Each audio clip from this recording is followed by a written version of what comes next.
So children, today we are going to see how heavy it is. What is that lesson? How heavy it is.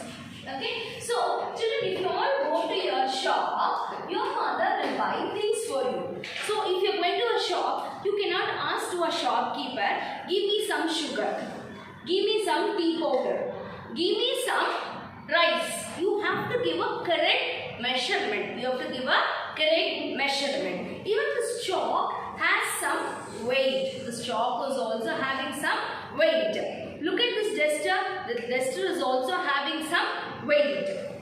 And the different box is also having some weight. Like this, around you, okay, you see everything in this world has got its own weight. Okay, so in the previous video, we were seeing the long and short. But here, in this series, we are going to see the weight of the objects and how they are being measured. How they are being measured. Okay, children. So, you all know, if we measure with our body parts, we may not be getting the exact weight. So, we wanted to use a standard units. We wanted to use a standard units. Just imagine this, children. This chalk is there.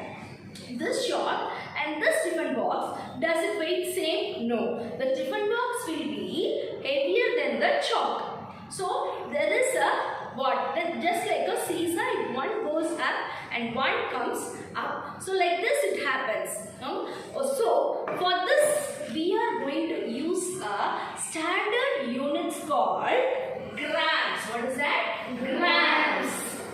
And one more unit called kilograms. What is that? Kilograms. So this grams is used to measure small objects. For an example, this chalk.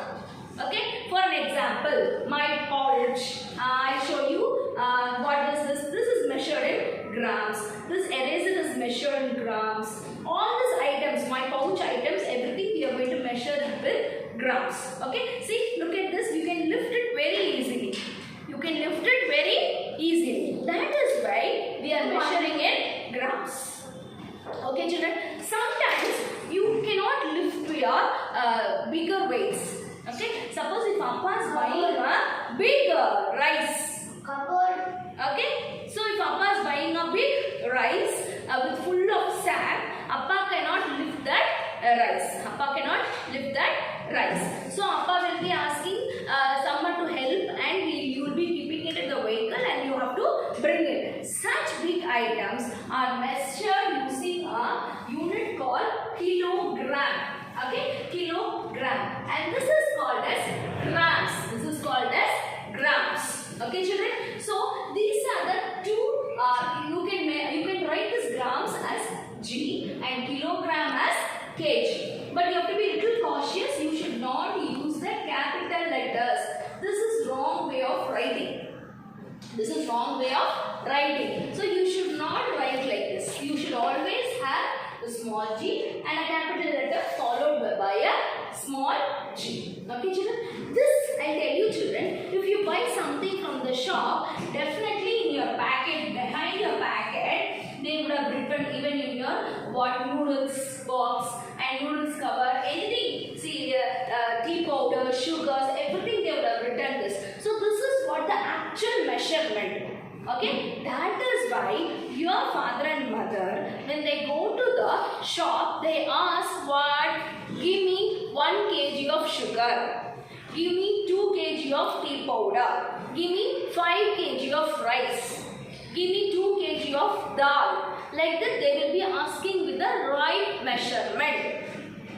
Okay, so there in the shop they will be using a weighing machine. They will be using a weighing machine. So this is a plate where they will draw everything. This you would have seen it in the billing section. Near the billing section, they will be just scanning it, and they will be just, and the thing will be displayed here. The weight will be displayed like 3, 4 and all, it will be displayed. So with this you can identify what is kept on this scale. So this is what is called as measurement. So in this lesson we are going to see how to measure things and what are the different units we are objects. Okay.